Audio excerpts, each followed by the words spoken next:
saying that they're a very physical defensive line up front. Just talk about what you see from those guys and what they're going to challenge it.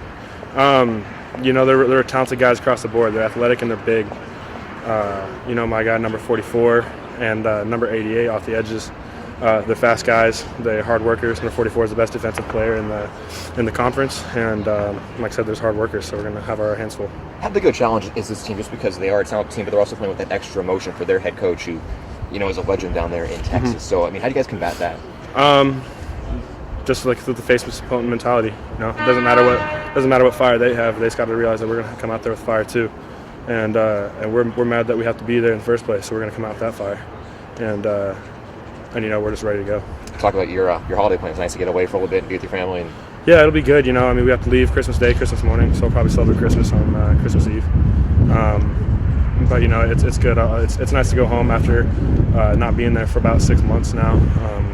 Like I said, it's always fun to go home and see the friends and family from home. And asking some of the guys, any holiday traditions you guys have with your families that you're happy to get back to? Snack table. Every Christmas Eve we do a snack table, which is just a ton of finger food, like 3 tables full of finger food for like 5 people, and that's the best tradition because we make things that we only make once a year, like crab cakes, things like that, and that's probably my favorite tradition. What are some of the foods on there aside from the crab cakes? Like homemade meatballs, pot stickers, literally any finger food you could think of, wings, just everything, literally everything. Little Smokies, those are the best, but like everything. Just get stuffed on junk food. It's my favorite part. Do their defensive ends compare to anyone you've gone against?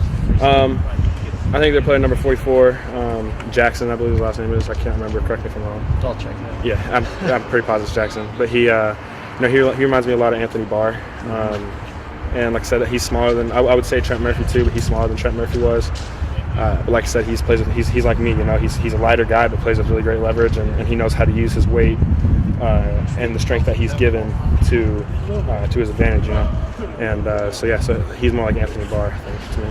Cadence-wise and stuff, you guys preparing for a road game, basically?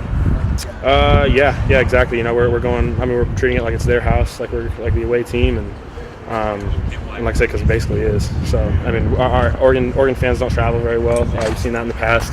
I think there's a bit of a letdown because we didn't go to a BCS game or the national championship this year.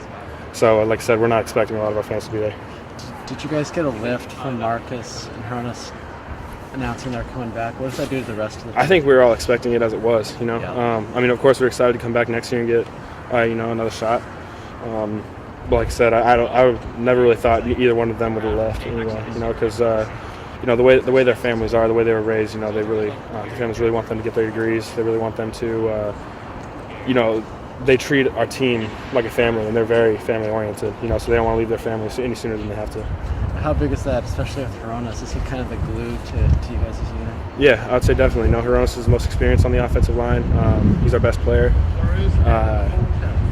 And like you said, him coming back, and then he got his evaluation back and showed that he would have gone this year in the draft. So it's important. It kind of helps the rest of the guys kind of see like, hey, like we're a unit and we're in it for each other. We're not in it for one person's success.